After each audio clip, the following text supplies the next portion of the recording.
இனி லட்சியங்களை அடைய லட்சங்கள் தேவையில்லை. HiQ Genie-யின் நீட் கிராஷ் கோர்ஸ் ரூபாய் 1999 மட்டுமே. For admissions, contact HiQ Genie. Black fire, அவர் இன்னொரு பக்கம் வைல்டு ஃபயர். குறிப்பாக அந்த வீடியோ பார்க்கும்போது எனக்கு ஒன்றே தான் தோணுச்சு. தமிழை பொறுத்த வரைக்கும் வந்துட்டு ஒரு மேக்னம் ஆப்பர்ஸ்ன்னு சொல்லுவாங்க. அதாவது அந்த ரேஞ்ச் ஆஃப் ஒரு படம் இருக்கு இல்லையா, அது எப்போவுமே வந்துட்டு சங்கரனுடைய பேரில் தான் வந்துட்டு தொடர்பாகவே இருக்கும். இன்னைக்கு தேதியில் வந்துட்டு சங்கருக்கு அடுத்தபடியாக ஒரு பிரம்மாண்டத்தை வெகுஜனங்களுக்கு போய் சேர்ற மாதிரியான ஒரு நிலையில் அதே மாதிரி ஒரு கனெக்டை கொடுத்து ஒரு படம் பண்ணுறது இருக்கு இல்லையா, அது அட்லியால் முடியும்.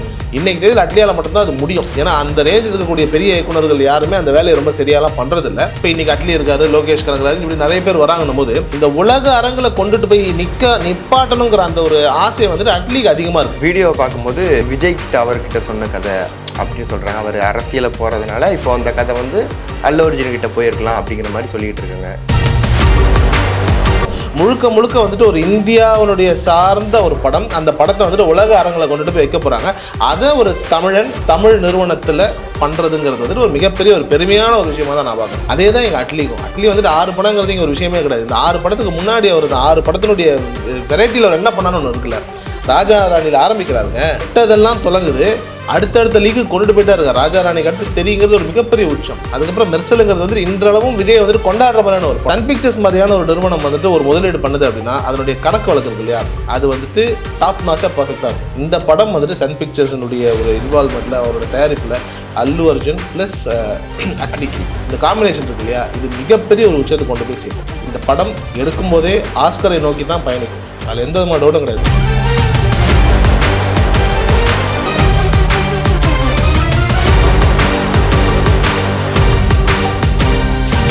Again, Tamil has the highest viewership in India, USA, UK, Dubai, UAE, Saudi, Malaysia, Singapore, Norway, Sweden, Switzerland and Denmark. Join us and take your business to the world. ஆகாயம் தமிழ் நேயர்கள் எல்லாருக்கும் வணக்கம். இன்னைக்கு நம்ம கூட அஷ்ரஃப் அண்ணா தான் இணைஞ்சிருக்காரு. வணக்கம்ண்ணா. வணக்கம். எப்படி இருக்கீங்க? ஆக்சுவலாக இன்னைக்கு பிளாக் ஷர்ட் போட்டு வந்திருக்கேன். பிளாக் ஷர்ட் போட்டு வந்ததுக்கு ஒரு ரீசன் இருக்கு. இன்னைக்கு ஒருத்தரை பற்றி தான் பேச போகிறோம். பிளாக் ஃபயர், அவர் இன்னொரு பக்கம் வைல்டு ஃபயர். ரெண்டும் சேர்ந்தா என்ன ஆகுங்கிறத இன்னைக்கு ஒரு வீடியோ மூலமாக சன் பிக்சர்ஸ் சொல்லியிருந்தாங்க. வீடியோ பார்த்தீங்களா? பார்த்தேன். எப்படி இருந்துச்சு உங்களுக்கு அந்த வீடியோ? இல்லை, ரொம்ப சிறப்பாக இருந்தது. எனக்கு குறிப்பாக அந்த வீடியோ பார்க்கும்போது எனக்கு ஒன்றே தான் தோணுச்சு. தமிழை பொறுத்த வரைக்கும் வந்துட்டு ஒரு மேக்னம் ஆப்பர்ஸ்ன்னு சொல்லுவாங்க. அதாவது அந்த ரேஞ்ச் ஆஃப் ஒரு படம் இருக்கு இல்லையா, அது எப்போவுமே வந்துட்டு சங்கரனுடைய பேரில் தான் வந்துட்டு தொடர்பாகவே இருக்கும். அதை தாண்டி அந்த பிராண்ட் வந்துட்டு ஒரு 30 வருஷமாக வந்துட்டு அந்த பேரை தாண்டி வேறு யாருமே இல்லை. பெரிய படம் அப்படின்னா என்னதான் வந்துட்டு ஏஆர் முருகதாஸ் வந்துட்டு ஏதாவது ஒரு படங்கள் பண்ணால் கூட, யார் வேணாலும் பெரிய பெரிய படங்கள் பண்ணால் கூட, லைக் சுந்தர்சி அவர்கள் கூட சங்கமித்ரான்னு ஒரு படம் பண்ணுறதாக பேச்சு இப்படி என்ன வந்தாலும் சரி, மணிரத்னம் அவர்கள் பொன்னியின் செல்வனே பண்ணாலும் சரி, ஒரு பிரம்மாண்ட படைப்பு, ஒரு ஹாலிவுட்டுக்கு போய் வந்துட்டு ஒரு ஒர்க்கு, ஒரு சிஜி இப்படிங்கிற மாதிரியான ஒரு விஎஃப்எக்ஸு, இந்த மாதிரியான ஒரு விஷயங்கள் இருக்கு இல்லையா, இந்த பேரை கேட்டாலே நமக்கு டக்குன்னு தோன்றது சங்கர் தான். இப்போ இந்த இடத்துல நான் பார்க்கும்போது சங்கர் இல்லை, சங்கருக்கு பதிலாக அவருடைய சீடன் அவர் இல்லாத. ஆமாம், எனக்கு அது ரொம்ப பிடிச்சிருந்தது எனக்கு. ஏன்னா 30 வருஷமாக ஒருத்தர் வந்துட்டு கட்டி காத்துக்கிட்டு இருந்த ஒரு விஷயத்த அடுத்த தலைமுறைக்கு ஒரு ஆள் வரணும் அப்படின்னும் போது அது அந்த ஸ்கூல்ல இருந்தே ஒருத்தர் வராருங்கிறது இருக்கு இல்லையா, அது சங்கருக்கு உண்மையிலேயே பெருமைங்க. ஏன்னா வந்து இன்றைய தேதியில் வந்து உலக சினிமா, அதாவது தமிழ் சினிமாவை உலக அந்த கேம்பஸ்குள்ளே கொண்டுட்டு போய் நம்மளை வந்துட்டு அந்த ஒரு கேன்வாஸில் காட்டுறதுக்கான இயக்குநர்கள்ன்றது ரொம்ப குறைவு. நம்ம என்ன தான் அட்லியை அடித்து வந்துட்டு ஒரு வழி பண்ணாலும் இன்னைக்கு தேதியில் வந்துட்டு சங்கருக்கு அடுத்தபடியாக ஒரு பிரம்மாண்டத்தை வெகுஜனங்களுக்கு போய் சேர்ற மாதிரியான ஒரு நிலையில் அதே மாதிரி ஒரு கனெக்டை கொடுத்து ஒரு படம் பண்ணுறது இருக்கு இல்லையா, அது அட்லியால் முடியும். இன்னைக்கு தேதியில் அட்லியால் மட்டும்தான் அது முடியும். ஏன்னா அந்த ரேஞ்சில் இருக்கக்கூடிய பெரிய இயக்குநர்கள் யாருமே அந்த வேலையை ரொம்ப சரியாலாம் பண்ணுறதில்ல. அதனுடைய ஆரம்ப புள்ளியாக தான் நான் இந்த டீசரை பார்க்குறேன். பார்க்கும்போது எக்ஸ்ட்ரானரியாக இருந்தது. அந்த ஒரு படம் என்னவா வரப்போகுதுங்கிறத வந்துட்டு நம்ம காட்டுறாங்க இல்லையா, அது உண்மையிலேயே வந்துட்டு ஒரு பிரம்மாண்டமான ஒரு ஆரம்பமாக தான் இருக்குது. ஆக்சுவலாக அட்லி வந்து தமிழில் நிறைய ஒரு 5 படம் கொடுத்துருக்காரு, 5-4 படம். அப்புறம் பாலிவுட் போயிட்டார், ஜவான் ஷாருக்கானை வச்சு. அடுத்து அவர் ஹாலிவுட் லெவலுக்கு போவாருன்னு சொல்லிக்கிட்டு இருந்தாங்க. ஆனால் திடீர்னு பார்த்தா அல்லு அர்ஜுனை வச்சு படம் பண்ணுறாரு. ஆக்சுவலாக இந்த இது அனௌன்ஸ்மெண்ட் வீடியோ பார்க்கும்போது ஹாலிவுட் லெவலில் இருக்கும், அப்படியே ஹாலிவுட் ஸ்டஃப் அந்த மாதிரி இருக்கும் அப்படின்னு தான் சொல்லிட்டு இருந்தாங்க. அந்த வீடியோலலாம் அந்த ஆர்ட் டைரக்டரு அவங்கெல்லாம் நிறைய ஹாலிவுட் படங்களை பற்றி சொல்லிட்டு இருந்தாங்க. அவரோட கதையை கேட்கும்போது அப்படியே அவங்களே பிரமிச்சு போகிற அளவுக்கு பார்த்துருந்தாங்க. இந்த மாதிரி விஷயங்கள்லாம் எப்படி அவர் இவ்வளோ அளவுக்கு ஹேண்டில் பண்ணுறாருங்கிறதே இல்லை. நீங்கள் இப்போ ஒன்று சொன்னீங்க, அந்த மாதிரி வந்துட்டு அடுத்த ஒரு ஹாலிவுட்டுக்கு போய்வாருன்னு. என்னதான் இருந்தாலும் நம்ம தமிழ்நாட்டு ஆட்கள் இல்லை தமிழ் படம் டைரக்டர்ஸ் வந்துட்டு ஹாலிவுட்டுக்கு போனாலும் யாரும் நம்மளை தூக்கி தலையில் வச்சுலாம் கொண்டாட மாட்டாங்க. ஆனால் இதுவே நாம் இங்கே வந்துட்டு ஹாலிவுட் தரத்துக்கு ஒரு விஷயத்தை பண்ணுறோன்னு வைங்களேன், அங்கே ஹாலிவுட்டே நம்மளை தூக்கி கூப்பிட்டு வந்துட்டு கொண்டாடும். உதாரணத்துக்கு ராஜமௌழி அவர்களை சொல்லலாம். இப்போ ராஜமௌழி வந்துட்டு போய் ஹாலிவுட் படம்லாம் எதுவும் பண்ணவே இல்லை. ஆனால் ஒரு RRRங்கிற படம், அந்த படம் வந்துட்டு மெட்டீரியலைஸ் ஆகிறதுக்கான காரணம் பாகுபலிங்கிற ஒரு மிகப்பெரிய ஒரு படம். இந்த படம் நடக்குது, அதுக்கப்புறம் RRR நடக்குது. RRR வந்துட்டு ராஜமௌழி வந்துட்டு உலக கேன்வாஸில் கொண்டுட்டு போய் அவரை வந்துட்டு காட்டுது. டக்குன்னு வந்துட்டு ஒரு நாட்டுன்னு ஒரு பாட்டு போடுறாங்க. அந்த பாட்டு ஆஸ்கார் அடிக்குதுன்னும் போது அங்கே இருக்கக்கூடிய உரையாடல் இருக்கு இல்லையா? இப்போ நாம் இந்த இடத்துல இருக்கிறோம், இந்த இடம் நமக்கு ஒரு வைப், ஒரு புரிதலை கொடுக்குது இல்லையா? இப்போ இந்த இடமே நமக்கு ஒரு புரிதலை கொடுக்குது அப்படின்னா, ஒருத்தவங்க வந்துட்டு ஹாலிவுட்டில் போய் உட்காடுறாங்க, அங்கே இருக்கக்கூடிய முக்கியமான இயக்குநர்களோடலாம் பேசுகிறாங்க, ஸ்டீவன் ஸ்பீல்பர்கோட பேசுகிறாங்க, யார் யாரோ வராங்க, அவங்களுடைய அனுபவங்களெல்லாம் ஒருத்தர் பகிர்றாரு அப்படின்னும் போது அந்தந்த ஆட்கள் வந்துட்டு நம்ம சவுத் இந்தியா, நம்ம இந்தியானே வச்சுப்போம், இந்தியாவிலேருந்து ஒரு ஆள் போகிறாரு, அவரோட வந்துட்டு உரையாடுறாரு. இப்போ ராஜமௌழி உங்களுடைய ஒர்க் ரொம்ப நல்லா இருக்குது, நீங்கள் ஹாலிவுட்டுக்கு வாங்க, நம்ம கொலாபரேட் பண்ணுவோன்ற மாதிரியெல்லாம் பேசுகிற மாதிரியான மனிதர்களோட ஒரு பழக்க வழக்கம் இருக்கு இல்லையா? இது வந்துட்டு மாஸ். என்னதான் நீங்கள் போய் அங்கே போய் ஒரு ஹாலிவுட் படம் பண்ணால் கூட நம்ம மண்ணில் நம்ம ஊரில் ஒரு படம் பண்ணிவிட்டு அந்த படத்துக்கான அங்கீகாரம் உலக அரங்கில் கிடைக்கும்போது தான் நமக்கான வேல்யூ கூடும். அதை ரொம்ப அழகாக ராஜமௌழி வந்துட்டு பண்ணி காமிச்சிட்டார். நான் பண்ணுறேன் பாருங்கள், இதுதான் ஸ்டைலு. நான் தெலுங்கு படம் தான் பண்ணுறேன், என் மண்ணுக்கு என் மக்களுக்கு ஏற்ற படத்தை தான் நான் பண்ண போகிறேன். அதுவும் வந்துட்டு என் வரலாறு தான் சொல்ல போகிறேன். என்னுடைய தெலுங்கு சார்ந்த என்னென்ன விஷயங்களை சொல்லணுமோ நான் அதான் சொல்ல போகிறேன். அதை நான் ஆஸ்கர் கொண்டு போகிறேன், உலக அரங்கு கொண்டு போகிறேன். இதைத்தான் கிட்டத்தட்ட வந்துட்டு 40-50 வருஷமாக கமல் சார் பண்ணிகிட்டு இருக்காரு. இங்கே தமிழில் வந்துட்டு கமல் சார் அதை பண்ணிக்கிட்டே இருக்கிறாரு. பட் அதை நிறைய இடங்களில் வந்துட்டு அவர் வந்துட்டு ஒரு ஹீரோ அப்படிங்கிற அந்த ஒரு நிலைக்குள்ளேயே சுருங்கிறதுனால என்ன ஆகுது அப்படின்னா, அவருக்கு பக்கபலமான ஒரு நிலையில் இருக்கக்கூடிய ஒரு இயக்குனர் யாருமே அதை கொண்டுட்டு போய் அந்த கேன்வாஸில் கொண்டு போய் வைக்க முடியல. உதாரணத்துக்கு மருதநாயகம் வந்துருச்சு அப்படின்னா இன்றைக்கி நம்ம ராஜமௌழி பற்றிலாம் பேச மாட்டோம், கமல் சார் மட்டும்தான் பேசிகிட்டு இருப்போம், அவரை பற்றி மட்டும்தான் பேசுவோம். அப்படிப்பட்ட ஆட்கள் இங்கே ரொம்ப வருடமாகவே முயற்சி பண்ணிக்கிட்டு இருக்கக்கூடிய ஆட்கள் இங்கே அதிகம் தமிழ் சினிமாவில். அதை ரொம்ப சக்ஸஸ்ஃபுல்லாக தெலுங்குலேருந்து ராஜமௌழி அவர்கள் செஞ்சிட்டார். அதுக்கு அடுத்தபடியாக ஒருத்தர் அந்த ஒரு லீகில் கொண்டு போய் நிப்பாட்டுறதுக்கான ஒரு வேலையை பண்ணுறாரு. அதனுடைய ஒரு ஆரம்பம் தான் அட்லி அண்ட் அல்லு அர்ஜுனுக்கான இந்த காம்பினேஷன். இந்த வீடியோ வந்ததுக்கப்புறம் நிறைய கமெண்ட்ஸ் எல்லாம் பார்க்குறப்போ இவர் வந்து சங்கர் மாதிரி இல்லை, சங்கரையும் முந்திடுவார், ஏன்னா அவரோட இந்த வீடியோஸ்லாம் ஹாலிவுட் லெவலில் இருக்குது அப்படிங்கிறப்போ. ஏன்னா பாலிவுட்டில் ஜவானை வச்சு 1000 கோடி அடிச்சிட்டாரு. இப்போ ஏற்கனவே புஷ்பா படத்து மூலமாக அல்லு அர்ஜுன் வந்து 1500 கோடியை கிட்ட நெருங்கிட்டாரு. இப்போ இந்த 2 கூட்டணி கண்டிப்பாக சேர்ந்துருச்சு. சேர்ந்ததுக்கப்புறம் இவங்க எந்த மாதிரி வசூலில் இருக்குங்கிறது ரசிகர்கள் மத்தியில் ஒரு மிகுந்த ஒரு எதிர்பார்ப்பு தான் இருக்கும். ஸோ இந்த பாக்ஸ் ஆஃபீஸ் கலெக்ஷன் இல்லை, அது நிச்சயமாக வந்துட்டுங்க. இப்போ நம்ம நீங்கள் சொன்னீங்க அந்த மாதிரி வந்து சங்கரை மிஞ்சுவார் அப்படின்னு. சங்கர் காலத்தில் சங்கர் பெரியாள், அவ்வளோதான். இப்போ வந்துட்டு படையப்பான்னு ஒரு படம் வருது, அந்த படம் கலெக்ட் பண்ண வசூல் இருக்கு இல்லையா, அந்த வசூலுக்கு நிகராக அதுக்கப்புறம் இவர் எந்த படத்தையும் வந்துட்டு ரொம்ப வருடமாகவே சொல்ல முடியாத ஒரு சூழல் இருக்குது.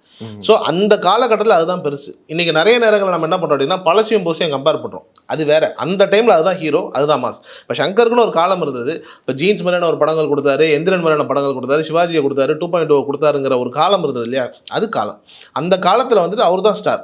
இன்றைக்கி அது அட்லி பக்கம் வந்திருக்கு, அந்த காற்று வந்துட்டு அட்லி பக்கம் திரும்புது. இப்போ இன்றைக்கி அட்லி இருக்காரு, லோகேஷ் கனகராஜ், இப்படி நிறைய பேர் வராங்கன்னும் போது இந்த உலக அரங்கில் கொண்டுட்டு போய் நிப்பாட்டணுங்கிற அந்த ஒரு ஆசை வந்துட்டு அட்லிக்கு அதிகமாக இருக்குது லோகேஷை விட. ஏன்னா லோகேஷ் எடுக்கிற படங்களை விட அட்லியினுடைய ஆசையும் சிந்தனையும் கேன்வாஸும் வந்துட்டு சுற்றி அதை நோக்கி தான் இருக்குது. ஃபார் எக்ஸாம்பிள் வந்துட்டு சங்கர் அவர்கள் பண்ணுற எல்லா படமுமே ஏதோ ஒரு விதத்தில் வந்துட்டு அந்த ஹாலிவுட்டை டச் பண்ணோம். இப்போ இந்தியன் வந்துட்டு ஆஸ்காருக்காக முயற்சி பண்ணுறாங்க அப்படின்னா அது எல்லாமே அதனுடைய ஒரு நிலை தான். இப்போ கமல் சாரும், நான் சொல்லுது இந்தியன் 1, கமல் சாரும் வந்து சங்கரும் வந்துட்டு சேரும்போது அது என்ன பண்ணுறாங்கன்னா அது ஆஸ்கர் தான் கொண்டு போகிறாங்க. அந்த மேஜிக் இந்தியன் 2ல் ரிப்பீட் ஆகலை அப்படிங்கிறது தான் இங்கே சிக்கலை தவிர்த்து, சங்கருடைய ப்ரைம் டைமில் அவர் என்னென்ன பண்ணணுமோ தமிழ் சினிமாவுக்கு அதை பண்ணிட்டார். இன்னைக்கு அட்லியினுடைய காலம். அட்லி என்ன பண்ண போகிறார் அப்படின்னா அவர் அதை தான் தெளிவாக பண்ணுறாரு. நான் பண்ணுறேன், அவர் சொன்னார் இல்லையா எங்கள் அண்ணனுக்கு நான் தான் பண்ணுவேன் அப்படின்னு. அவர் இப்போ லாஜிக்காக என்னென்னா தமிழ் சினிமாவுக்கு நான் தான் பண்ணுறேன், இது என்ன பண்ணுறேன்னு பாருங்கள், அது எங்கே கொண்டுட்டு போய் நான் வைக்கிறேன் அப்படின்னு பாருங்கிற அந்த ஒரு ஸ்ட்ராட்டஜியாக தான் நான் இதை பார்க்குறேன். குறிப்பாக எனக்கு அதெல்லாம் தாண்டி இப்போ அந்த வீடியோவில் கூட வந்துட்டு அவங்க நிறைய விஎஃப்எக்ஸ் கம்பெனிஸ்க்குலாம் போய் போகிறாங்க. உலகத்தில் இருக்கக்கூடிய லாஸ் ஏஞ்சல்ஸ் இருக்கக்கூடிய எல்லா இடங்களுக்கும் போகிறாங்க. அப்புறம் லோலாங்கிற ஒரு விஎஃப்எக்ஸ் கம்பெனிக்கு தான் ஃபஸ்ட்டு உள்ளே போகிறாங்க. அவங்க எல்லாம் பார்க்குறாங்க. அவங்க நிறைய படங்களுக்கு பண்ணியிருக்காங்க. அதில் நம்ம வந்துட்டு அவதார் மாதிரியான படங்கள்லாம் பார்க்குறோம். இந்த ஒர்க்ஸ் எல்லாம் அவங்க பார்க்குறாங்க. ஆமாம், எல்லா உரையாடல்களும் அவங்களோட இருக்குன்னும் போது அவங்களுக்கெல்லாம் வந்து யாருமே வந்துட்டு நம்ம சொல்லி இந்த படம் எப்படி இருக்குது சும்மா ஏதாவது ஒன்று சொல்லுங்கள் அப்படின்லாம் சொல்ல வச்சுலாம் யாரும் பேசிட முடியாது. அங்கே இருக்கக்கூடிய ஆட்கள் வந்துட்டு படத்தை பற்றி இவங்க இப்போ அல்லு அர்ஜுன் கேட்குறாரு ஸ்கிரிப்டை படிச்சிக்கலாம் எப்படி இருக்கும்போது அவர் பிரமிப்பாக சொல்கிறார். இப்போ யோசிச்சு பாருங்களேன், இப்போ ஒரு அவதாருடைய ஸ்கிரிப்டை படித்த ஒரு ஆள், ஒரு ஸ்பைடர்மேனோட ஸ்கிரிப்டை படித்த ஆள், இப்போ வந்துட்டு அவெஞ்சர்ஸ் மாதிரியான ஸ்கிரிப்டை படித்த ஆட்களுக்கு நம்ம தமிழ் படத்தினுடைய ஒரு ஸ்கிரிப்ட் அங்கே போகுது. அந்த ஸ்கிரிப்டும் வந்துட்டு அவங்களுக்கு வந்து என்ன ஆகுதுன்னா ஈர்ப்பாகுது, ரசிக்க வைக்குதுன்னும் போது அதுதான் ஒரு நம்ம தமிழன்னு சொல்றதை விட ஒரு இந்தியனா பெருமைன்னு வச்சுக்கோங்களேன். ஏன்னா இது வந்துட்டு நம்ம தமிழ் படம்னே நம்ம எடுத்துக்க முடியாது. ஏன்னா இது அல்லு அர்ஜுன் இருக்காரு, அட்லி இருக்காருன்னும் போது இது ஃபர்ஸ்ட் இது மெயினா ஒரு பைலிங்குவலா தான் வரப்போகுது. இதெல்லாம் தாண்டி வந்துட்டு பேன் இந்தியா வரப்போகுது. இதை தாண்டி ஒரு பேன் வேர்ல்டை தான் இதை வந்துட்டு மார்க்கெட் பண்ண போறாங்க. ஸோ முழுக்க முழுக்க வந்துட்டு ஒரு இந்தியாவுடைய சார்ந்த ஒரு படம். அந்த படத்தை வந்துட்டு உலக அரங்களை கொண்டுட்டு போய் வைக்க போறாங்க. அதை ஒரு தமிழன் தமிழ் நிறுவனத்துல பண்றதுங்கிறது வந்துட்டு ஒரு மிகப்பெரிய ஒரு பெருமையான ஒரு விஷயமா தான் நான் பார்க்குறேன். ஆனால் சொன்ன மாதிரி அட்லி அவருடைய இது 6வது படம், அல்லு அர்ஜுன் 22வது படம். அப்படி இந்த பக்கம் வந்தோம்னா நம்ம சினிமாவில் 22வது படத்தில் யாருமே இந்த அளவுக்கு ஒரு அபார வளர்ச்சின்னா யாரும் இருந்திருக்க மாட்டாங்க. சிவகார்த்திகனா இருக்கட்டும், அப்போ இருந்து விஜயா இருக்கட்டும், யாருமே 22வது படங்கிறது ரொம்ப ஒரு சாதாரண விஷயம் தான். அட்லி 6வது படத்துலேயே அவர் அல்லு அர்ஜுன் கிட்ட வரைக்கும் போயிட்டாரு. ஸோ இந்த மாதிரிலாம் பார்க்கும்போது ஒரு பக்கம் பிரமிப்பாக இருக்குது இவங்களுடைய வளர்ச்சி. ஸோ அது எப்படி இல்லை ஒரு இயக்குனருடைய வளர்ச்சிங்கிறது வந்துட்டு எப்படின்னா வந்துட்டு இந்த 100 மடங்கு இருக்கும்.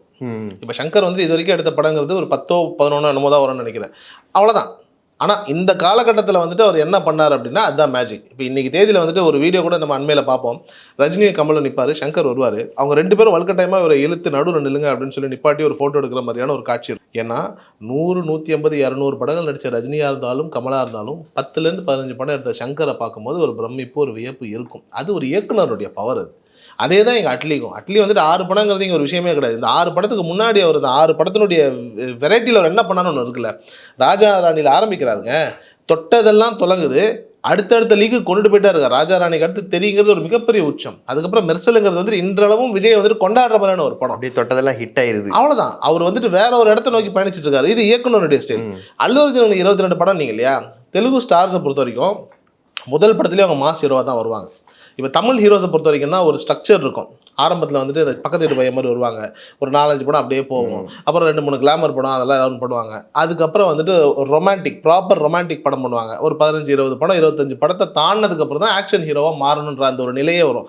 தெலுங்கு பொறுத்த வரைக்கும் அப்படி கிடையாது, எடுத்த எடுப்புலேயே மாஸ் ஹீரோ தான். ஏன்னா அந்த ஊரை பொறுத்த வரைக்கும் அங்கே இருக்கக்கூடிய வரையறை அப்படிங்கிறது என்ன அப்படின்னா ஒரு 4-5 குடும்பத்தினுடைய வாரிசுகள் தான் மேக்ஸிமம் அங்கே நடிக்க போகிறாங்க. அப்போ அவங்களுக்கு ஆல்ரெடி ஒரு ஃபேன் பேஸ் இருக்குது. ஒரு ஹீரோ ஒரு அல்லு அர்ஜுன் வராருன்னா அவருக்கு ஆல்ரெடி சிரஞ்சீவினுடைய ஃபேன் பேஸுக்கான அந்த ஒரு கூட்டம் அப்படியே இருக்க போகுது, அது தொடர போகுது. ராம் சரண் வர்றாருன்னா சிரஞ்சீவினுடைய ஃபேன் பேஸ் இருக்க போகுது. மகேஷ் பாபு வர்றாருன்னா அவங்க அப்பா கிருஷ்ணாவுடைய ஃபேன் பேஸ் இருக்க போகுது. ஸோ அவங்க ஆல்ரெடி அந்த ஹீரோஸை அந்த பசங்களை வந்துட்டு ஸ்டாராக தான் பார்க்குறாங்க. நீங்கள் அல்லு அர்ஜுன் விடுங்க, அல்லு அர்ஜுனுடைய பையன் ஒருத்தர் இருக்கா அப்படின்னா அவரே வந்துட்டு ஒரு சூப்பர் ஸ்டார் மாதிரி தான் அந்த மக்கள் பார்ப்பாங்க. ஃபர்ஸ்ட் படம் வரும்போது என்னன்னா உடனே என்னுடைய தேவடுடைய பையன் அப்படின்னு சொல்லி தலையில் தூக்கி கொண்டாடுற மாதிரியான ஒரு மனநிலை அவங்க இருக்கிறாங்கன்றதுனால அல்லு அர்ஜுன் வந்துட்டு 10வது படத்துலேயே ஒரு ஸ்டார், சொல்லணும் சூப்பர் ஸ்டார்.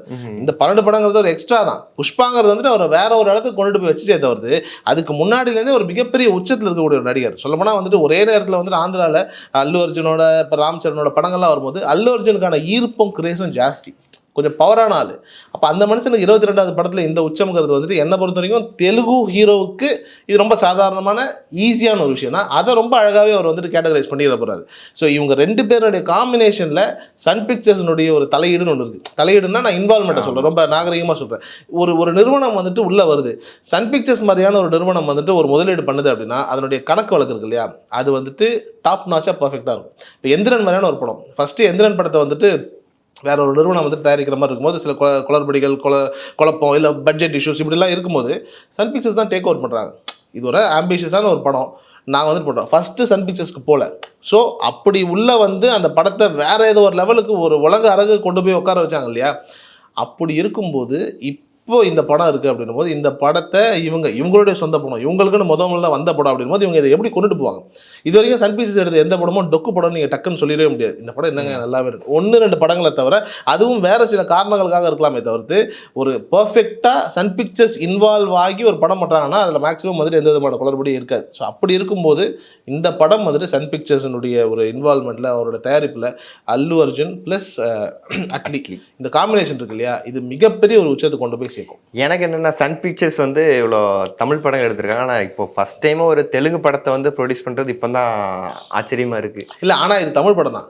இது தெலுங்கு ஹீரோ நடிக்கிற, தமிழ் இயக்குனர் இயக்குற, தமிழ் தயாரிப்பாளர் பணம் போடுற தமிழ் படம், பேன் வேர்ல்டாவே. ஆமாம், அந்த தமிழ் படம் தெலுங்கு, தமிழ், மலையாளம், கன்னடா, ஹிந்தின்னு சொல்லி பேன் இண்டியாவை தாண்டி ஒரு பேன் வேர்ல்டுனுடைய ஒரு நிலையில தான் வருமே தவிர்த்து, ஆனால் இது தமிழ் படம் தான்.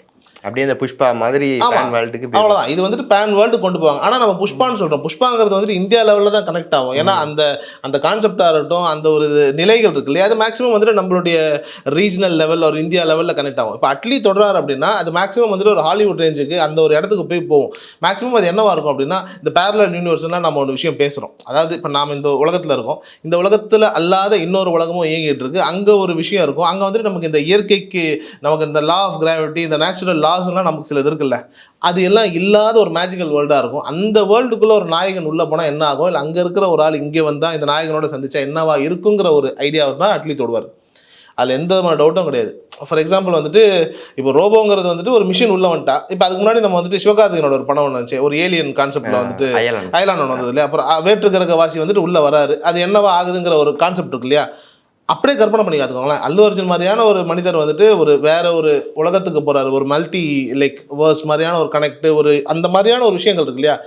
இது கான்செப்டாக இருக்கும். இந்த கான்செப்ட்டுக்கு தான் நீங்கள் இவ்வளோ கெட்டப்லாம் நீங்கள் கொண்டு வர முடியும். ஃபார் எக்ஸாம்பிள் வந்துட்டு இப்போ ஜவானில் வந்து அவர் வந்து ஒரு ரொட்டீன் ஒரு பழிவாங்கக்கூடிய ஒரு ஆக்ஷன் படமாக தான் கொண்டுட்டு போனார். அதில் ஒரு எமோஷனல் கனெக்ட் இருந்தது. இது ஷாருக் கான் ஃபேன்ஸாக உலக லெவலில் இருக்கக்கூடிய எல்லாரும் பார்ப்பாங்க, இந்தியா லெவலில் இருக்கும். ஆனால் இந்த கான்செப்ட் வந்துட்டு இந்தியா அளவுக்கு யூனிவர்சல் கான்செப்ட் தான். ஆனால் ஒரு உலக அரங்கில் கொண்டுட்டு போய் இந்த கான்செப்டை வச்சு நாங்கள் வேறு லெவலில் வந்துட்டு விஎஃப்எக்ஸ்லாம் பண்ணி ஒரு விஷயத்தை கொண்டுட்டு வந்திருக்கோமா அப்படின்னு சொல்ல முடியும் அப்படின்னா சொல்ல முடியாது. ஏன்னா இப்போ RRRையும் பாகுபலியும் அவங்க எப்படி கொண்டு வராங்க அப்படின்னா, அது ஒரு பீரியாடிக் ஃபிலிம்.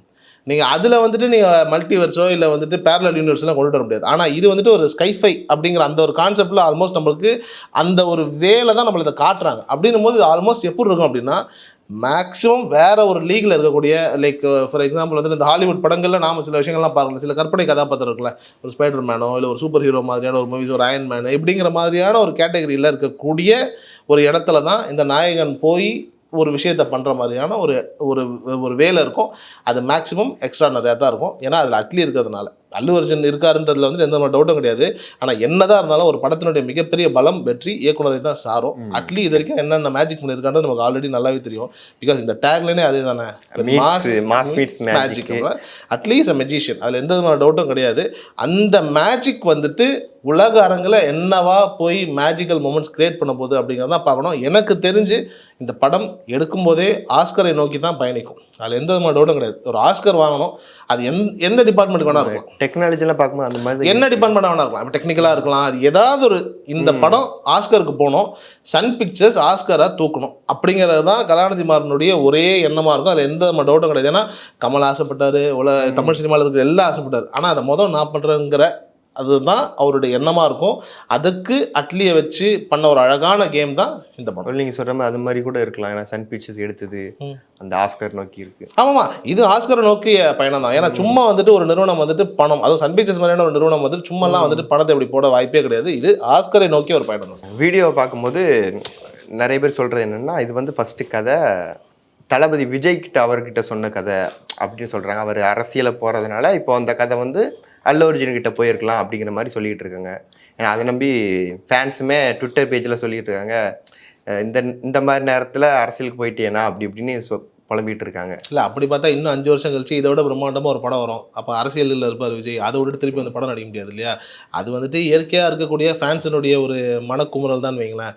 அதை நம்ம ஒன்றுமே பண்ண முடியாது. ஆனால் இது 2022 இந்த ப்ராஜெக்ட்டுக்கான வேலை நடந்துகிட்டு இருக்கு அப்படிங்கிறது தான் செய்தி. ஸோ அப்படின்னும் போது இப்போ 2022 அப்படின்னும் போது இன்னிலேருந்து ஒரு 3 வருஷத்துக்கு முன்னாடி ஒரு வேலை அப்படின்னும் போது நிச்சயமாக இது ஒரு சூப்பர் ஹீரோ சப்ஜெக்ட் ஆல்மோஸ்ட் அந்த ரேஞ்சில் இருக்க போது. அப்படின்னும் போது அல்லு அர்ஜுனை விட ஒரு பெரிய ஸ்டார் யாரா அப்படின்னா விஜய் கிட்ட தான் போயிருப்பாங்க. அதில் எந்த விதமான டவுட்டும் கிடையாது. ஏன்னா இன்றைக்கி தேதியில் வந்துட்டு ஒரு சூப்பர் ஸ்டாரிடம் உள்ள ஒரு நடிகர் அந்த படத்துக்கு தேவை. இதையெல்லாம் தாண்டி ஒரு ஃபிட்டான நடிகர் தேவை. இங்கே 2 விஷயம் இருக்குது. இப்போ ரஜினியை வச்சு எல்லாமே இன்றைக்கி பண்ணிடலாம். ஆனால் நினச்சதெல்லாம் வந்துட்டு எந்திரன் டைமில் ரஜினி அவர்களை வச்சு பண்ண மாதிரி இப்போ பண்ண முடியுமா அப்படின்னா, ஏன்னா அவருக்குன்னு இருக்கக்கூடிய சில ஃபிசிக்கல் கன்ஸ்டன்ஸ் இருக்குது, சில விஷயங்கள் இருக்குது. அப்போ அப்படின்னும் போது அந்த அளவுக்கு மார்க்கெட் வேணும்.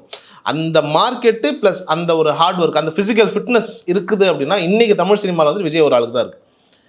தெலுங்குல போனீங்கன்னா நிறைய பேருக்கு இருக்குது. பட் இன்றைக்கி அந்த மார்க்கெட்டோடு இருக்கக்கூடிய ஆள் ப்ளஸ் ஃபிசிக்கல் ஃபிட்னஸோடு இருக்கிற அந்த ஒரு சூப்பர் ஸ்டார் அப்படின்னா நீங்கள் விஜய் மட்டும்தான் சொல்லணும். அப்போது அட்லி இப்படி ஒரு கேன்வாஸில் ஒரு படம் பண்ணுறாரு அப்படின்னா அது ஆட்டோமேட்டிக்காக ஃபஸ்ட்டு விஜய் கிட்ட தான் போயிருக்கும். நிச்சயமாக விஜய் கிட்ட தான் கதை சொல்லியிருப்பாரு, அதில் எந்த ஒரு டவுட்டும் கிடையாது. ஆனால் விஜய் சொல்லியிருப்பார். இந்த படம் வந்துட்டு இப்போ ஸ்டார்ட் பண்ணும்போதுங்க ஒரு 1.5 வருஷம் அப்படியே இழுக்கும். இன்னைக்கு தேதியில் வந்துட்டு இந்த படத்தை எப்போ ஆரம்பிக்கிறாங்களோ அங்கேருந்து ஒரு 1 வருஷம் 1.5 வருஷம் மேக்கிங்லேயே போகும். அதுக்கப்புறம் ப்ரீ ப்ரொடக்ஷன் அது இதுன்னு சொல்லி படத்தை வந்துட்டு ஒரு 2 வருஷத்துக்கு கழிச்சு தான் கொண்டு வந்து சேர்ப்பாங்க. நம்மளுக்கு தான் எலெக்ஷன் இருக்குல்ல, அவர் 22லே தெரிஞ்சிருக்கும். இதை நீங்க 23ல ஸ்டார்ட் பண்ணீங்கன்னா நான் பண்றேன்னு சொல்லியிருப்பாரு.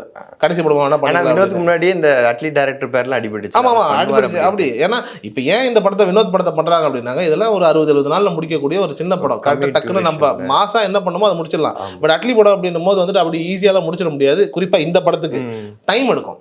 டைம் எடுக்கும்போது என்ன ஆகுது அப்படின்னா, தம்பி நீ கேட்குற டேட் என்னால் கொடுக்க முடியாது, வேறு நல்ல ஹீரோ வச்சு பார்த்து சொல்லி அமைச்சிருப்பாரு. ஸோ ஆட்டோமேட்டிக்காக அதுக்கப்புறம் விஜய் ரேஞ்சுக்கு ஒரு படம், பட் அந்த 1000 கோடி 1500 கோடிக்கு ஒரு மாசான ஒரு ரெவென்யூ ப்ளஸ் ஃபிசிக்கல் ஃபிட்னஸான ஒரு ஹீரோன்னா தமிழில் கிடையாது.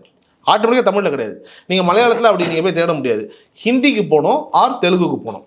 ஸோ ஆல்ரெடி ஹிந்தியில் வந்துட்டு ஒரு ஷாருக்கான் வச்சு ஒரு பண்ணாரு, மறுபடியும் வந்துட்டு அது பண்ணலாமா வேணாமாங்கிற ஒரு சிந்தனை இருக்கலாம், ஏதாவது ஒரு விஷயங்கள் இருக்கலாம். அப்போ ஆட்டோமேட்டிக்காக தெலுங்குல பண்ணலாம் அப்படின்னா, ஏன்னா அல்லு அர்ஜுன் கொடுத்த ஹிட்டு புஷ்பா 2 1700-800 கோடி வந்துட்டு அடிக்குது அப்படின்னும் போது, அப்போ ஆட்டோமேட்டிக்காக வந்துட்டு இவர் தான் அடுத்து வாங்க நம்ம பண்ணுவோம் அப்படின்னு சொல்லி ஆட்டோமேட்டிக்காக அந்த ஒரு கொலாபரேஷன் மாதிரி இன்றைக்கி வந்துட்டு எல்லாருமே இல்லை சொல்லப்போனால் வந்துட்டு இந்த படம் வந்து தமிழ் சினிமாவை தாண்டி இந்திய மக்கள் எல்லாருமே வந்துட்டு ரொம்ப உன்னிப்பாக கவனிச்சிட்டு இருக்கிற ஒரு படம். ஏன்னா வந்துட்டு அட்லி வந்து அடுத்து சல்மான் கான் வச்சு ஒரு படம் பண்ணுறதா தான் பேச்சு இருந்தது. பேபி சேனலில் கூட ஒரு கெஸ்ட் ரோல் பண்ணியிருப்பாரு. ஸோ அப்படியெல்லாம் பண்ணுவாருன்னு நினச்சிக்கிட்டு இருக்கும்போது டக்குன்னு புஷ்பா 2க்கு அப்புறம் அந்த ஒரு வெற்றியை கொடுத்த ஒரு மனிதரோட அட்லி சேர்றாருங்கிறது வந்துட்டு எல்லாருமே ரொம்ப ஆவலாக பார்த்துட்டு இருக்கிற ஒரு விஷயம். அந்த ஒரு விஷயத்தை இவங்க கேஷ் பண்ணி அதை வந்துட்டு ஒரு வெற்றியாக மாற்றி இந்த 1700 கோடியை ஒரு 3000 கோடிக்காக கொண்டுட்டு போகணுங்கிறது தான் சன் பிக்சர்ஸினுடைய ஒரு எண்ணம். அந்த 3000 கோடியை கொண்டுட்டு வரணும், அதோடு சேர்த்து ஒரு 2 ஆஸ்கரையும் ஒரு ஆஸ்கரையும் அதை வந்துட்டு பையில் போட்டு கொண்டுட்டு வரணுங்கிறது அவனோட ஆசை. நிறைவேறுவதற்கான வாய்ப்புகள் நிறைய இருக்குது. அவங்க கண்டிப்பாக நிறைய விஷயங்கள் ஷேர் பண்ணிங்க. நன்றி. நன்றி.